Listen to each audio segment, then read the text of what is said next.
सूत महाभाग वदनो वदतांबर कथां भागवतीं पुण्यां यदा भगवान सुक। यसपछि सौनकजी सोध्नुहुन्छ, यी 6 प्रश्नको सार संक्षेपमा त उत्तर दिनुभयो प्रभु, यसको विस्तृत व्याख्या गरेर सुन्नुहोस् न। हामीले सुनेका छौँ मानवको कल्याणकारक ग्रन्थ श्रीमद् भागवत महापुराण, यसको पहिलो श्रोता, यसका वक्ता, यिनीहरूको भेटघाट कहाँ भयो, भागवत कसरी रचना गरियो, कुन पृष्ठभूमिमा भागवतको प्रारम्भ भयो, यो कुरा सुनाइदिनुहोस् न। मैले सुने अनुसार त सुखदेवजी महामुनिले भागवत राजा परीक्षितलाई सुनाउनु भएको भनेर सुनेको छु। राजा परीक्षितले कसरी भागवत श्रवण गरे यो मलाई सुनाइदिनुहोस्। सुतजी सोध्नुहुन्छ, होइन परीक्षितले भागवत सुन्दा के अनौठो भयो यो कुरा भन्नुहोस् न। तपाईले परीक्षितका विषयमा सोध्नुको कारण के हो भन्दा मलाई एउटा अनौठो लागेको छ। के अनौठो लाग्यो भन्दा भन्नुहुन्छ, कथम शरीर श्रियमंग दुस्त्यजा युवै सतत सृष्टुमहो महासुवी। राजा परीक्षित त भारतवर्षका सम्राट राजा हुन्। सम्राट भनेका मसिना रजौटाहरू सबैले मानेको राजा, अहिलेको सर्वोच्च संरक्षण। यी राजा परीक्षित युवा अवस्था पनि थियो। व्यक्ति युवा अवस्थामा धार्मिक कृत्यहरूमा त्यति समावेश हुन चाहँदैन। सजन, जब व्यक्तिलाई कतिखेर भएको व्यक्तिले धर्म गर्छ, जस्तो सुकै नास्तिक भए पनि उसको मनोविज्ञान जब आँख मर्दै र दाँत झर्दै जान्छ भने घैँटामा घाम लाग्छ, शरीरको ऊर्जा कमजोर हुँदै गएपछि त्यसपछि नास्तिक, चोर, डाका, फटा जो पनि धर्म कर्म गर्न थाल्छ। संसारमा धर्म कर्म कुन अवस्थामा व्यक्तिले गर्दै, त्यो अवस्था पनि गर्यो भने त्यो व्यक्ति धन्य हो, भगवानको कृपा लिएर आएको व्यक्ति। जो युवा होस्, शरीरमा रोग नहोस्, कुनै प्रकारको शोक नहोस्, सम्पत्तिको अभाव नहोस्, पैतृक सम्पत्ति जति होस्, अलिअलि पढेको पनि होस्, पढ्नु भनेको मार्कसिट दिएको होस्, त्यो अवस्था छ भने व्यक्ति कसैले बोलाउन नसक्ने हुन्छ। यति धेरै दम्भ भरिएको हुन्छ। इतेकातिर राजा थिए परीक्षित, हेर्नुहोस्, सम्पत्तिको के कमी, नमन्ति यत् वादनिकेतमात्मनः। रजौटाहरू आएर त मुकुट परै राखे, खाली शिर आएर खुट्टामा ढोक्थे। राजाहरूको खुट्टा राख्ने एउटा चौकी हुन्छ, त्यसमाथि सबै आएर लम्पसार हुन्थे। सम्मानको कमी थिएन, सम्पत्तिको कमी थिएन, उमेर वयसको कमी थिएन, कुनै रोकसोक थिएन। यस्तो समयमा भक्ति भावले गंगाको किनारमा गएर एउटा कुशको आसनमा बसेर, राज्य सिंहासनमा बसेको व्यक्ति कुशासनमा बसेर कसरी भागवत श्रवण गरे, यो मलाई अनौठो लागिरहेको छ।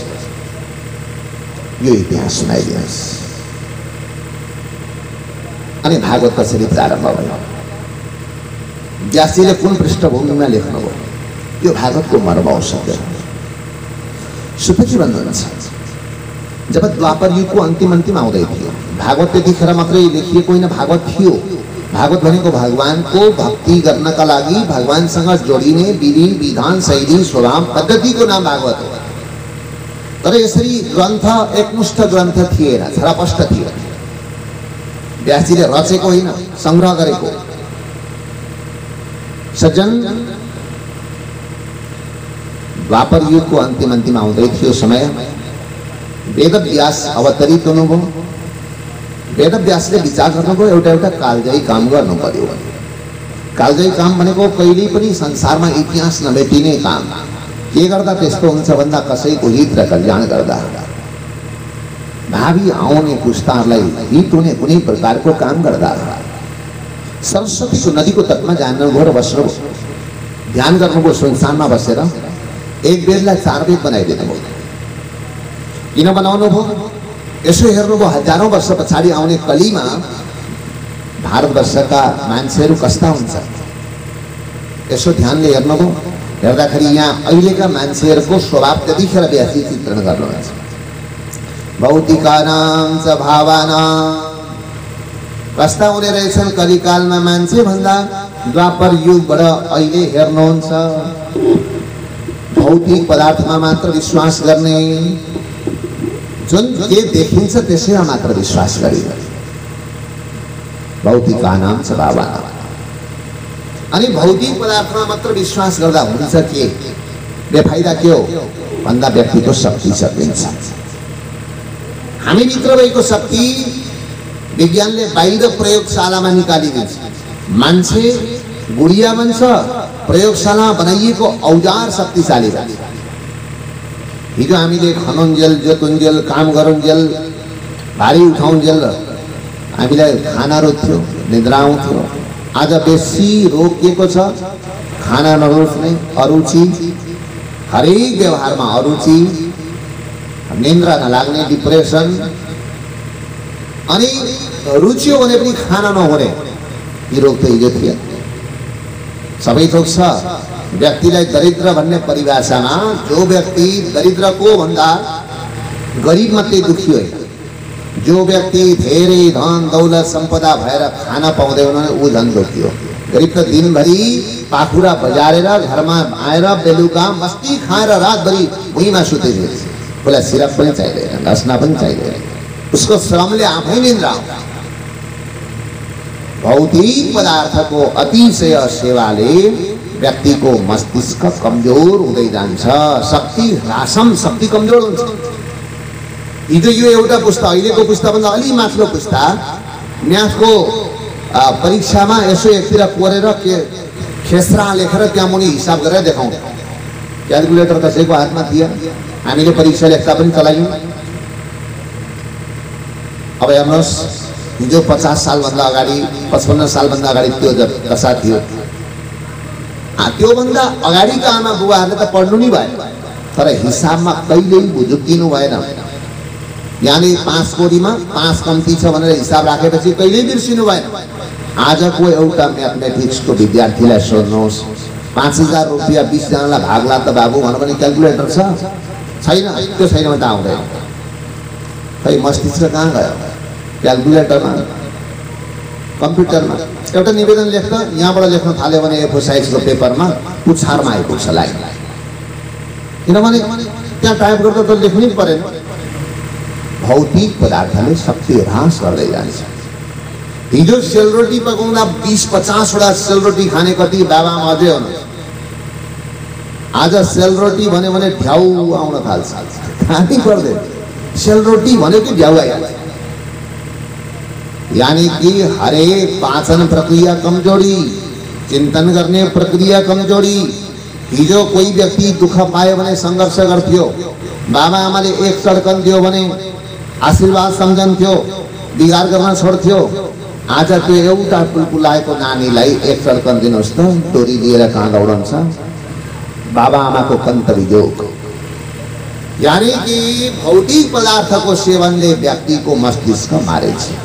अरू पर नजानुहोस्, घरको सानो नानी मोबाइल हेर्दै हेर्दै तपाईँ खाना खुवाउनुहोस्, एकपल्ट भुस खुवाइदिनुहोस्, बिचमा थाहा पाउँछ पाउँदैन? भुस खुवाउँदा भुस खाएको थाहा पाउँदैन। यस्तो अवस्था केले? व्यासजीले देखेको, जो मैले व्याख्या मात्रै गरी आऊ। तपाईँ कहाँ पनि त्यही हो, मेरा पनि त्यस्तै अवस्था। त्यसले गर्दा भौतिकानां भावानां शक्तिरासम, शक्तिरास हुन्छ। शक्तिरास भएपछि के हुन्छ भन्दा त्यसको बेफाइदा हो, श्रद्धा हुँदैन। शक्ति सकिँदै गएका मान्छेहरूसँग श्रद्धा हुँदैन। यसरी यहाँबाट एकैचोटि आकाशमा उड्दै गरेको फलानु चिजलाई यसो गर्यो अरे, यस्तो योग छ अरे, मन्त्र यस्तो छ अरे भन्यो भने हुन्छ, त्यस्तो मन्त्र हुन्छ। टेक्नोलोजीले त सकेका छैन। शक्ति आफ्नो शरीरमा शक्ति नभएपछि व्यक्तिले विश्वास गर्दैन, अनि विश्वास नगरेपछि बुद्धि बिग्रिन थाल्छ। देखेको कुरालाई मात्रै सत्य मान्ने व्यक्तिको बुद्धि बिग्रन थाल्छ। त्यहाँबाट अन्याय, अत्याचार, दुराचारी काम, बलात्कार, शोषण दमन व्यक्तिले गर्न थाल्छ। किन गरेर खान सक्दैन? यसो छड्के मड्के दिमाग लायो भने त गरिखान सजिलो, कालो धन्दा। त्यसले के गर्छ भन्दा आयु सकिदिन्छ, जहाँ शङ्का हुन्छ, अन्योलता हुन्छ, त्यहाँ छिटो आयु सकिन्छ। विश्वस्ततामा, मस्तिष्कको स्वस्थतामा व्यक्तिको आयु बढ्छ। व्यासजीले यस्ता कुरा धेरै अध्ययन गर्नुभयो, त्यसपछि एउटा वेदलाई 4 वेदमा परिणत गरिदिनु भयो, 17वटा महापुराणहरू लेख्नुभयो। तर त्यति गरिसक्दा पनि मनमा शान्ति भएन, अशान्तिबाट छटपटाउन थाल्नुभयो। के नपुगे जस्तो हुन थाल्यो, के चाहिँ कमजोर गरेँ, के पुगेन भन्ने मनमा कुतूहलता छाइरह्यो। त्यसपछि व्यासजी एक दिन ध्यान गर्दै हुनुहुन्थ्यो। यता नारदजी बिहानी पख थियो, हजुरको उठ्नुभयो, आफ्नो स्नान ध्यान सन्ध्या सकिसकेर सूर्यले अर्घ्य दिन बाहिर निस्किनु भएको थियो, ढुल्किने गरेका सूर्यलाई सूर्य दर्शन गर्न। त्यतिखेर नारदजी टुप्लुक्क परबाट आउँदै गरेको देख्नुभयो। व्यासजीलाई हर्षको पाना मार रहेन। सज्जन, मनमा ठुलो तुलबुल भयो भने व्यक्ति सुखी हुँदैन। चिन्ता हुन थाल्यो, कुरा खेल्न थाले, रातभरि निद्रा पर्न छोड्यो। एक रात निदाएन भने व्यक्ति डक्टरमा दौडिहाल्यो। व्यक्ति सुनाउन लाग्दैन, फेरि निद्रा लाग्न छोड्यो, अरूले थाहा पाउँछन् कि भन्ने डर हुन्छ। अनि झन् गहिराइमा गएर व्यक्ति अन्तिममा डिप्रेसन, अल्जाइमर जस्ता रोगहरूको शिकार बन्छ। व्यासजीले आएका नारदजीलाई स्वागत गर्नुभयो, सम्मान गर्नुभयो, दिव्य आसनमा राख्नुभयो, नमन गर्नुभयो, हात जोडेर अगाडि बस्नुभयो। नारदजीले सोध्न थाल्नुभयो, हेर्नुहोस् यहाँ शिष्टाचार सिकाइएको छ। कोही व्यक्ति घरमा आयो भने पहिले आउनेले बोल्ने कि घरकाले बोल्ने भन्दाखेरि हाम्रो व्यवहारमा आउने भन्दा पहिले घरका व्यक्तिले स्वागत गर्नुपर्छ। ओहो स्वागतमा आउनुभयो, खुसी लाग्यो तपाईँ आउँदा। तर व्यासजी केही बोल्न सक्नु भएन, किन पीडा थियो। त्यतिखेर नारदजी सोध्नुहुन्छ, पाराशरीय महाभाग भवत कश्चिदात्मना परितुष्यति शारीर आत्मा मानसैव वा। ए पराशर नन्दन व्यासजी आराम हुनुहुन्छ? आनन्द, निको आनन्द छ नि। तपाईको मानसिकता, शरीर सबै सञ्च छ। मान्छे सञ्च हुनलाई शरीर सञ्च भएर मात्रै सञ्च हुँदैन, मनस्थिति बिग्रिया छ भने व्यक्ति सञ्च हुँदैन। तपाईलाई मनमा शान्ति, शरीरमा सुख छ? सोधाइ हेर्नुहोस् त। खुट्टामा ठुलो चोट परेको छ भने मन शान्ति भएर सुख हुन्छ? शान्ति नै हुँदैन, टन खाइरहेको छ, पाकिरहेको छ। तर शरीरमा कहीँ व्रण, कहीँ घाउ छैन, मनमा ठुलो पीडा छ भने व्यक्तिलाई शान्ति हुन्छ? अझै बेचैन हुन्छ। त्यसले गर्दा शरीरमा सुख, मनमा शान्ति छ छैन? पक्कै शान्ति छ होला। तपाईले त सबै ग्रन्थहरू लेख्नुभयो, यत्रो ठुलो काम गर्नुभयो, एक वेदलाई 4 वेदमा परिणत गरिदिनु भयो, 17वटा महापुराण पनि लेख्नुभयो। आनन्द त हुनुहुन्छ नि। व्यासजी त यति भन्ने बित्तिकै पिल गरामा पानी भरिएर आली लाउँदै गरेको ठाउँमा थोरै निकास पायो भने आफै पानीले खोल्न थाल्छ। व्यासजीको हृदयमा भरिएको पीडा त आँसुको रूपमा आँखाबाट बरबरी गर्न थाले। सजन व्याकुल हुँदै नारदजीले भन्नुभयो, प्रभु अस्तेव मे सर्वमिदं त्वयोक्तं तथापि नात्मा परितुष्यते मे। कुरा त ठिकै हो नि व्यासजी, भगवान नारदजी, तर म दुखी छु। मेरो अन्तर हृदय हाँसेको छैन। मुख हाँस्नु, मरेको व्यक्तिको पनि मुख तन्किएको, इजा देखिरहेको, दाँत देखिरहेको हुन सक्छ। निर्जीव हाँसोले आनन्द दिँदैन। सजीव हाँसो त अन्तर हृदय गडगडाहटका साथमा मुखमण्डल उज्यालो हुँदै हुँदै हाँस्छ। त्यो हाँसो ममा छैन। मैले कुनै गल्ती पनि गरेको छैन, कर्म त राम्रै गरेँ, तर सन्तोष भएन, सन्तुष्टि भएन। तन्मूलमव्यक्तमगाधबोधम् पृच्छामि त्वात्मा भवात्मभूतम्।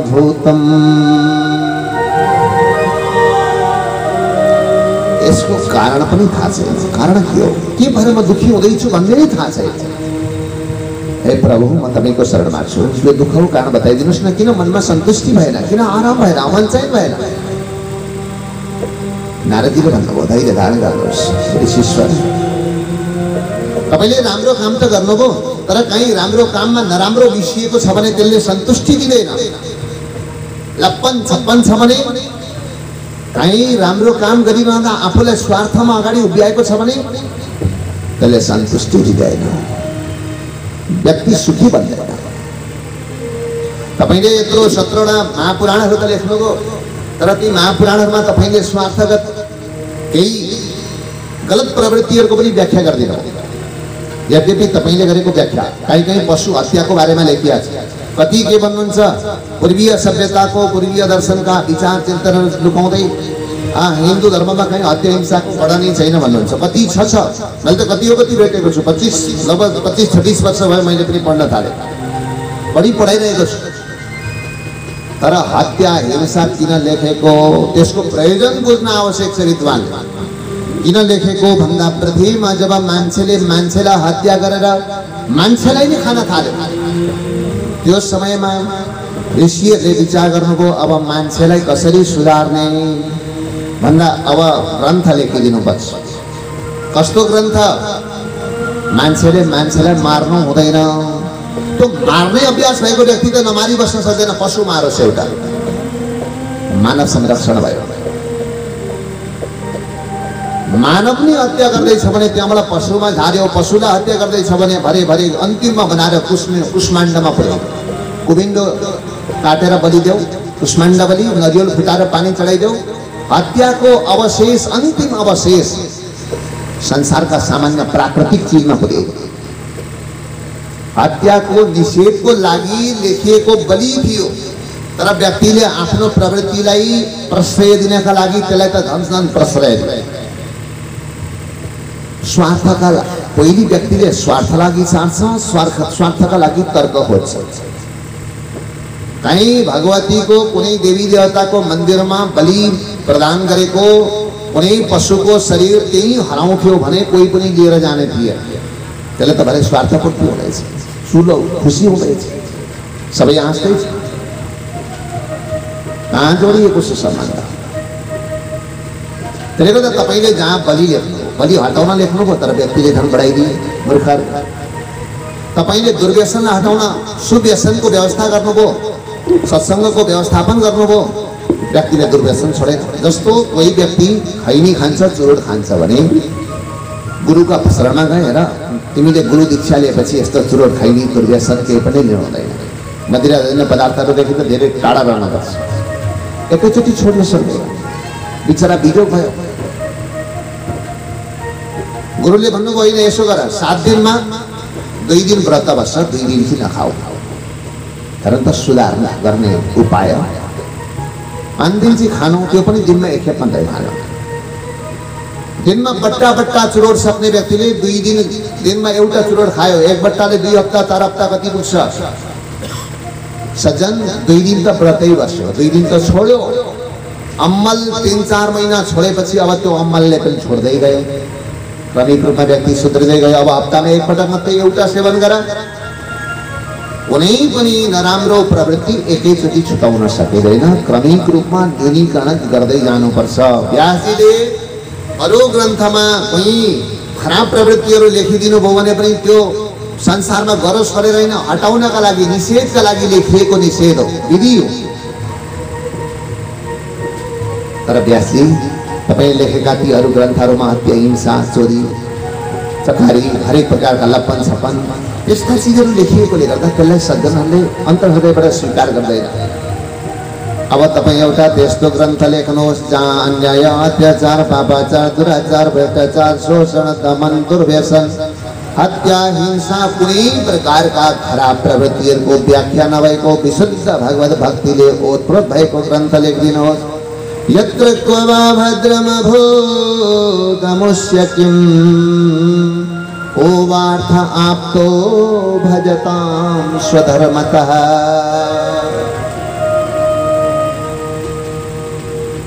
जहाँ यस्तो लेखिदिनुहोस् जहाँ चाहिँ जसलाई स्वीकार गर्दा जताबाट छोए पनि सर्वतः कल्याण हुने खालको ग्रन्थ लेखिदिनुहोस्। भगवानको महिमाले युक्त भएको ग्रन्थ लेखिदिनुहोस्। अब नारदजी त आफ्नो पूर्व जन्मको कथा सुनाउन थाल्नु भयो। सत्सङ्गको महिमा संसारमा कति छ। पूर्व जन्ममा मेरी आमा दासी हुनुहुन्थ्यो।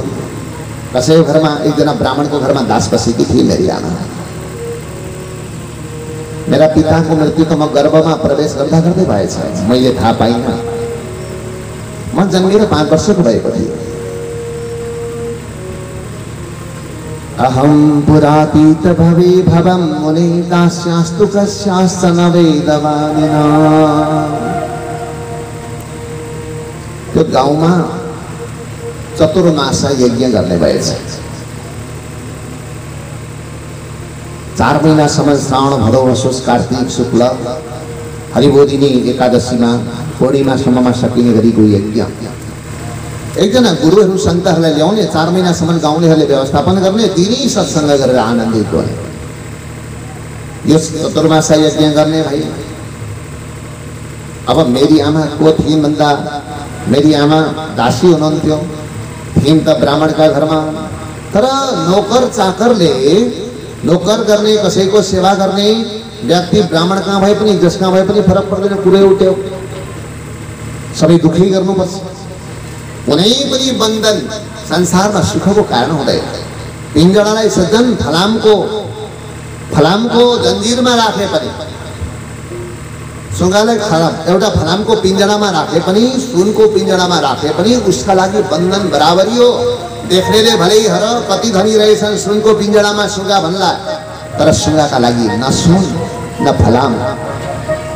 दुःख गर्ने व्यक्तिका लागि उसका लागि जो सुकै किन नहोस्, उसलाई पीडा त दासकै पुर्या हो। गाउँका सबैले एक एकवटा काम गर्ने, सन्तहरूको सेवा गर्ने भाग बन्डा गरे।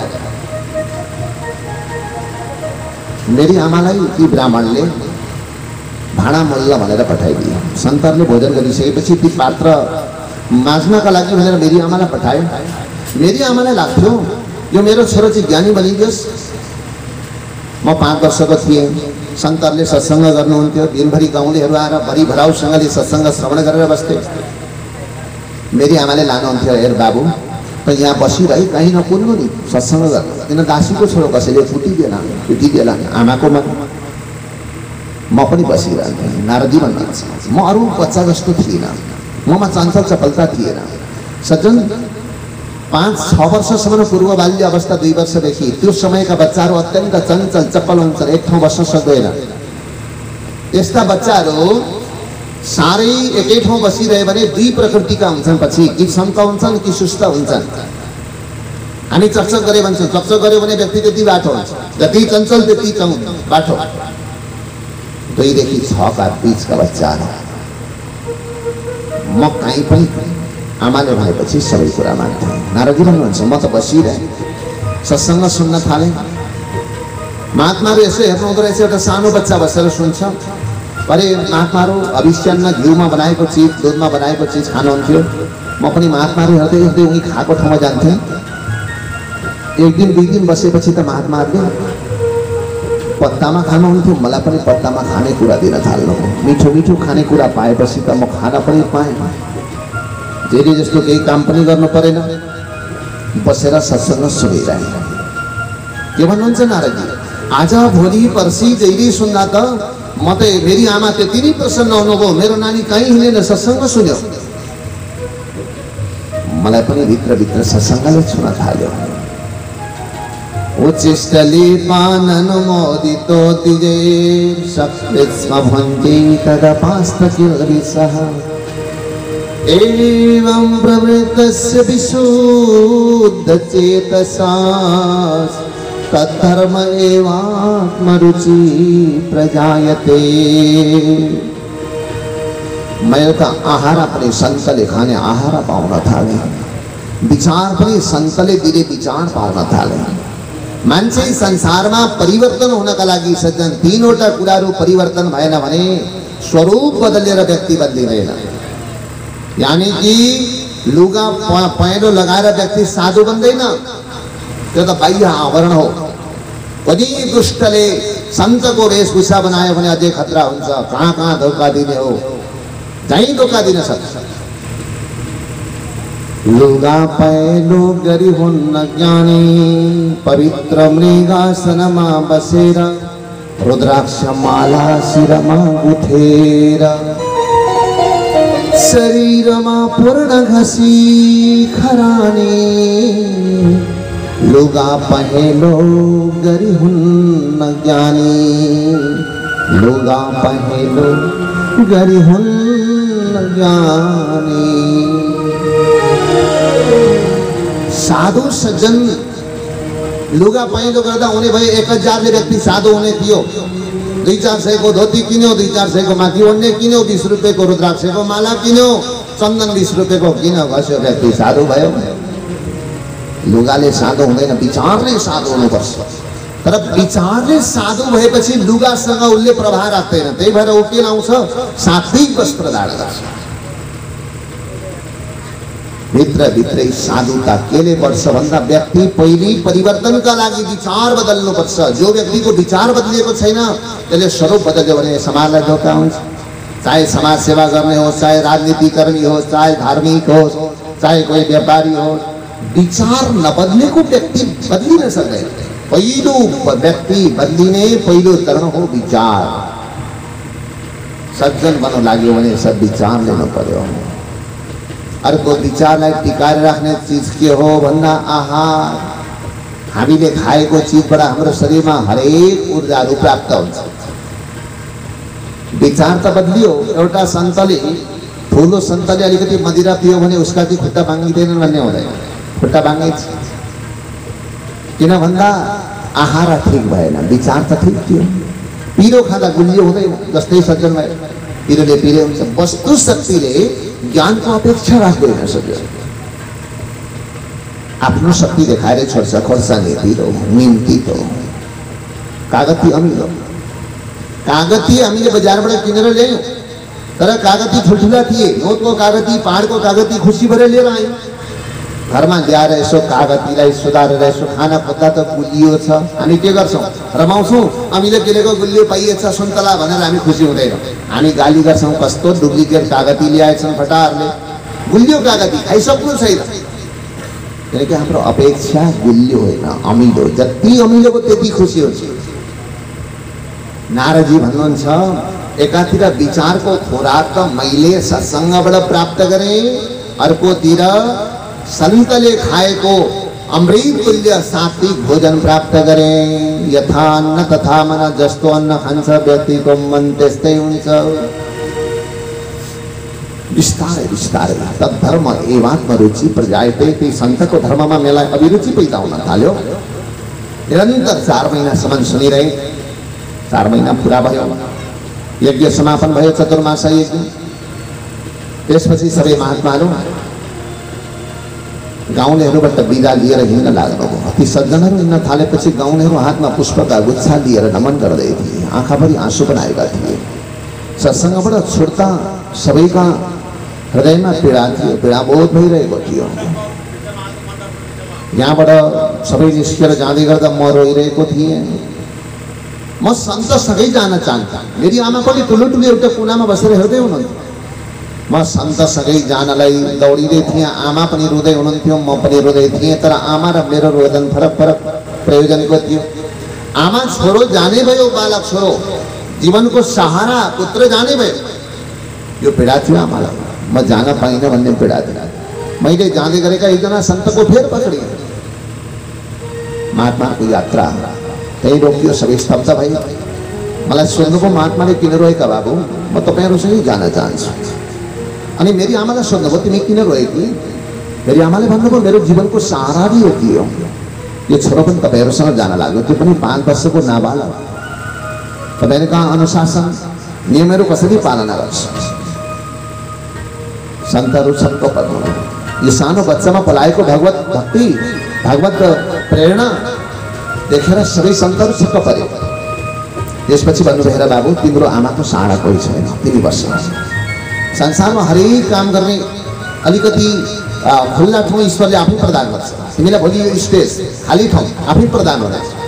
ईश्वरको भक्ति गर्ने, घर छोड्ने त्यो समय आएपछि तिमीले स्वाभाविक रूपमा छोड्नेछ। यति भन्दै भन्दै कानमा ज्ञानम गुह्यतमम यत्तद साक्षात् भगवतो दितम, भगवानले स्वयं भन्नुभएको ज्ञान कानमा फुकिदिनु भयो। ओम नमो भगवते वासुदेवाय, 10 अक्षरी मन्त्र यही जाप गर्दै बस्नु। नारदजी यही जाप गर्दै बस्नुभयो। दासी पुत्र मेरी आमा दिनभरि काम गर्नुहुन्थ्यो, एकछिन टुसुक्क बस्ने फुर्सद हुँदैन। बेलुका आएर मलाई एकछिन काखमा राखेर त्यसपछि नजाने के सम्झनुहुन्थ्यो। आँखाभरि तरी आँसु आउँथ्यो आमाका। मेरी आमा मैले अहिले विचार गर्दा म अहिले विचार गर्छु व्यासजी, योगक्षेमम ममेच्छति। हरेक बाबा आमाले आफ्ना सन्ततिलाई के चाहन्छन् भन्दा योग भनेको नभएको चिज जोडिदिनु, आफूले जे पुरा गर्न सकिएन त्यो पुरा गरिदिनु। जुन बाबा आमाले जीवनमा साइकल चढ्ने औकात बनाउनु भएन, आफ्नो सन्ततिले प्लेन किनोस् भन्ने अभिलाषा हुन्छ। आफूले बाल्यकालमा साइकल पाएन, जन्मिने बित्तिकै साइकल ल्याएर चर्चाइदिन्छ, तर त्यसले पनि दुर्घटना बनाउँछ। अनि क्षेम भनेको प्राप्तस्य संरक्षण क्षेमा, नभएको चिजलाई जोडिदिनु, अलिकति चाहिँ जोडिदिनु पर्यो, केही चिज संरक्षण गरिदिनु पर्यो। हरेक बाबा आमाको यो इच्छा हुन्छ। मेरी आमाको पनि इच्छा यही हुन्थ्यो होला, तर दासी भएकाले गर्दा केही गर्न सक्नुहुन्न थियो। म त सानो 5 वर्षको, मलाई यी कुराहरू त्यस दिन केही पनि थाहा थिएन। एक दिनको घटना हो, एउटा दुःखद घटना सुनाउन थाल्नु। एकदा निर्गतां गेहा दुहन्तीं निशिगां पथे, सर्पो दशरपदा पृष्ठः कृपणां कालचोदितः। एक दिन को घटना हो, बेलुकी पख मेरी आमा हुनुभयो। आमा आएर यस पछाडि मलाई लाड प्यार गर्नुभयो। दोधेर बोकेर गाई दुहुनका लागि गाईको गोठतिर दौडिनु। साँझ पर्नै लागेको थियो, यता धर्माली कराउँदै थिए, यति बेरसम्म गाई दुहेको छैन। यो दौडिँदै गर्दा बिचमै पाइप सम्झेर एउटा सर्प कुल्चिनु भएछ मेरी आमाले। सर्पले ती खुट्टालाई बेर्यो। सर्पो दशरपदा पृष्ठः, खुट्टाले छोएको सर्पले त्यतिखेरै जोडसँगले डस्यो। यो अत्यन्त विषालु सर्पले डस्ने साथ मेरी आमा हाय पुत्र चित्कार गर्दै पृथ्वीमा लडे। सबैजना दौडिँदै गए। भन्न थाले गाई पनि नदौइकन यो लडी। कोही मर्दैछ, कसैलाई पीडा अर्कैछ। हेर्दै शरीर निलो भयो, निलो भिजायो। नीला नीला आँसुहरू आँखाबाट बग्न थाले। ती आँखा मेरी आमाका आँखाले केवल मलाई नै हेरिरहनु भएको थियो। मैले त कुरो पनि बुझिनँ के भयो। रुने कोही थिएन, मलाई बुझ्ने कुनै मसँग क्षमतै थिएन। मेरी आमा त मर्नको भएको रहेछ। भोलिपल्ट उज्यालो भएर गाउँलेहरू भेला भए। मेरी आमालाई लिएर स्मशान घाटमा लिएर गए। मैले आज मात्रै थाहा पाएँ मेरी आमा त अब जानु भएको रहेछ। जहिले पनि काम गर्न जानुहुन्थ्यो, तर आज कहिल्यै नफिर्ने गरी जानु भएको रहेछ। मलाई विशाल पीडा भयो। पीडा पनि कसरी नहोस्। आँखो भोकै बसी खाना भन कसले खुवाउँछ, आँखो तिर्खै बसी दूध भन कसले पिलाउँछ, आँखो जागेर रात्रिमा भन कसले सुताउँछ, त्यस्तै स्वार्थी सेवीमा आमाको मात्र नाउँछ, आमाको मात्र नाउँछ। आफू भोकै बसेर गरिबी छ भने आमा खाजा दिएको चिज अलिकति खानुहुन्छ, अरू पोल्टोमा भोको बाबा भरे जाने बित्तिकै नानीहरूले के दिनु। आफू भोकै बस्न तयार, आफ्नो सन्ततिको लागि आफूलाई प्यास लागेको छ र पानी पिउन पाउनु भएन भने आफ्नो सन्ततिलाई अमृत चुछाइरहनुहुन्छ आमा। आफूलाई ज्वरो आएको छ भित्रैबाट फुटेर आउँदैछ भने आमा साडीको सबको मुखमा खाँदेर सुत्नुहुन्छ, मेरो नानी बिउजिन्छ। संसारमा यस्तो निस्वार्थी सेवी कोही छ भने केवल आमा मात्रै हो। धरतीमै छ सबै चीज खोजे मिल्ला कतै परो, तर जन्म दिने आमा पाइँदैन कसै गरी। मैले अब कहिल्यै फिरेर नआउने गरी आमा गएको कुरा थाहा पाएपछि मलाई विश्वास भयो। म सुकाइरहेको थिएँ, गाउँलेहरू सबै मैतिर हेरिरहेका थिए। कति आमाहरू त भन्दै थिए र बिचरा गर्भमा प्रवेश गर्दा गर्दै बाबाको मृत्यु, दासी आमा तिनको पनि मृत्यु, 5 वर्षको बालक के गरेर जीवन गुजार्ला। कति आमाहरू त मलाई हेरेर रुनुहुन्थ्यो। मेरो आमा मरेकोमा कसैलाई विश्वास थिएन, तर म सानो भएकोमा र म बाँच्न सक्दिनँ भन्ने विश्वास थियो। सज्जन, संसारमा कोही पनि मर्ने व्यक्तिको पीडा कसैलाई हुँदैन। साह्रै कम्ती हुन्छ, मर्ने त गयो गयो, बाँच्नेको पीडा हुन्छ। आधी घर बनाएर कसैको श्रीमानको मृत्यु भयो भने कमसेकम घर त सकेर मर्न पर्थ्यो नि, पहिले नै मरेर काल किन छिटो लाग्छ। मसिना बच्चा छन् भने अरू पीडा भन्दा पनि यी बच्चा अलिक ठुला भएपछि मर्या भए त सम्हालिन्थे। कहाँ गयो, के गर्यो, त्यो आत्मा कहाँबाट के होला, त्यससँग सम्बन्ध छैन। संसारमा मानव त स्वार्थी छ। यस पछाडि मैले विचार गरेँ, सबै रुँदै थिए। मैले विचार गरेँ अब मलाई ऋषिहरूले भनेको समय अवसर, भगवानको सेवा गर्ने अवसर यही हुनुपर्छ। अब मेरो संसारमा सहारा कोही छैन, एउटी भएकी आमा पनि जानु। भोलि मैले समाजको तिरस्कार सहनुभन्दा आजै म भगवानको शरणमा जान्छु। श्मशान घाटबाटै नारदजी पूर्व जन्ममा भाग्नु। दौडिँदै दौडिँदै यहाँबाट कसैले थाहा नपाइकन भएको व्यक्ति कसैले थाहै पाएन। पर्वतका तलेटीहरू, बेसीहरू, कछाडहरू, अनेकन ठाउँहरू पार गर्दै गर्दै घना जङ्गलको बिचमा पुग्नुभयो। आज 2 दिन यात्रा भएको थियो। 5 वर्षको बालक भगवानलाई हृदयमा ध्यान गर्नाले कुनै भय पनि थिएन। निर्भयम कृष्ण मन्दिरम, भगवानको झाँकी अन्तर हृदयमा राख्यो भने संसारको कुनै तत्त्वसँग पनि भय हुँदैन। संसारका अनेकन व्यवहारका किचलहरू हृदयमा भरिएको छ भने भय हुन्छ। त्यही भएर त एउटा फकीर गुफामा बस्छ, ओडारमा बस्छ, नदीको तटमा बस्छ, खुला खया छ। सज्जन, 1 दिन पछाडि मैले केही खाएको थिएन, पिएको थिएन। एउटा घना जङ्गलमा एउटा सरोवरको छेउमा पुगेँ। त्यो सरोवरको छेउमा गएर मैले हात धोएँ, चरण धोएँ। त्यसपछि म एउटा पिपलको वृक्षको फेरमा बसेर भगवानको ध्यान गर्न थालेँ। मैले जे सुनेको थिएँ, जुन सत्सङ्ग सुनेको थिएँ, मेरो लागि आज जीवनको सहारा थियो। मैले भगवानको ध्यान गर्दा गर्दै औत्कण्ठाश्रुकलाक्षस्य हृद्यासीन मे शनिर्हरि, ध्यान गर्दा गर्दै केही क्षणमै केही दिनमै मेरो अन्तर हृदयमा अखिल ब्रह्माण्ड नायक भगवान श्री हरि प्रकट अनुभव भक्तवत्सल भगवान को। मलाई हर्षको पारावार रहेन। भगवानलाई मैले अन्तर हृदयमा देखेँ, दर्शन पाएँ, आनन्दले बसेको थिएँ। भगवानको दर्शन गर्दै थिएँ, त्यतिखेर त्यो अन्तर हृदयको झाँकी त्यही विलीन भयो, हरायो। म त यसरी बिउजिएँ, विशाल पीडासँग झड्कासँग समाधिबाट बिउजिएँ। म त ईश्वर खोज्दै खोज्दै जङ्गलमा भड्किन थालेँ। हे मुकुन्द, हे माधव, हे गोविन्द, भगवानलाई बोलाउँदै बोलाउँदै जङ्गलमा जाँदै थिएँ। त्यतिखेरै आकाशवाणी भयो, अभिपक्व कषायाणां दुर्दर्शोऽहं कुयोगिनां,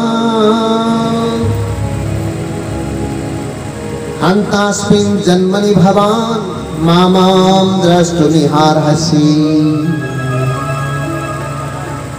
परिपक्व योग नभएका व्यक्तिलाई सदैव म दर्शन दिदिनँ। तिमीलाई एउटा बाल्यकालमै मतिर उन्मुख भएकाले गर्दा तिमीलाई एउटा झल्का मेरो एउटा दर्शन दिए, तिमीले अर्को जन्ममा मेरो भक्त हुनेछौ, तिमी एक जन्मसम्म छोडिदिनु भयो भगवान। म पनि ध्यान गर्दै गर्दै नै अर्को जन्ममा संसार फेरि प्रलय भयो, फेरि संसारको सृष्टि ब्रह्माजीले गर्न थाल्नुभयो।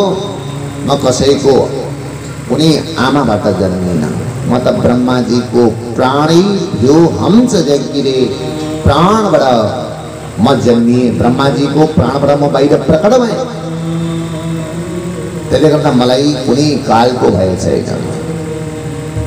जो जन्मियो त्यो मर्छ, जो प्रकट भयो त्यो मर्दैन। म अजर अमर भएर संसारमा आएँ। व्यासजीलाई सुनाउनु।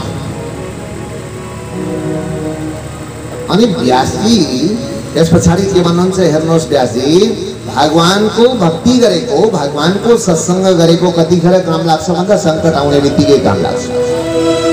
लाइट बोकेको छ भने लाइट जतिखेर काम लाग्दैन झर्को लाग्छ, झोलामा हल्जाउँछ।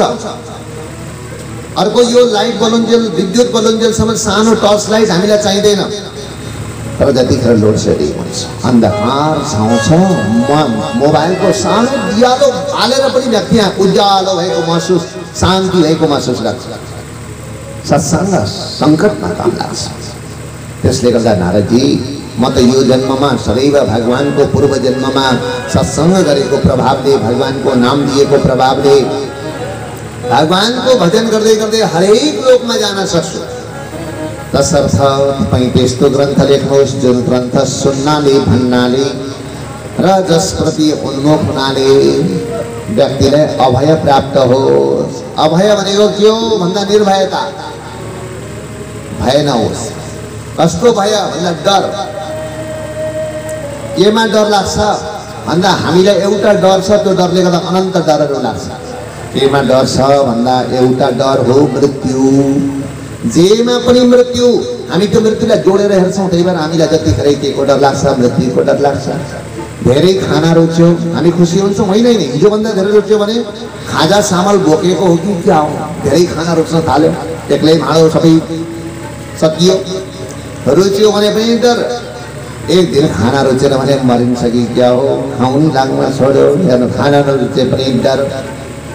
निन्द्रा लाग्यो, ये पुराण सुन्दा पनि उँघ्न थाल्नु भयो, के हो मरिन्छ कि क्या हो, जतिखेर निदाको निदाकै हेर्नुहोस् मृत्यु जोडेको। एक रात निन्द्रा लागेन भने त बेचैन, डाक्टर कहाँ दौडिएर जानु पर्यो, डाक्टर साहब निन्द्रै आउन छोड्यो।